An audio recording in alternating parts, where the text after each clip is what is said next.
325 2002. I thought it was originally the transmitter in here that just wasn't telling the car to turn on, so I changed the battery and now the locks and shit work.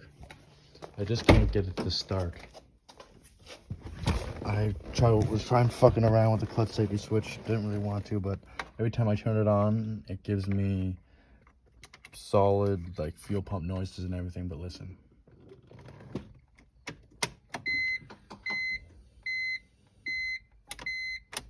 nothing. And I go turn it again, now it's locked, and I have to take it out the ignition to try it again.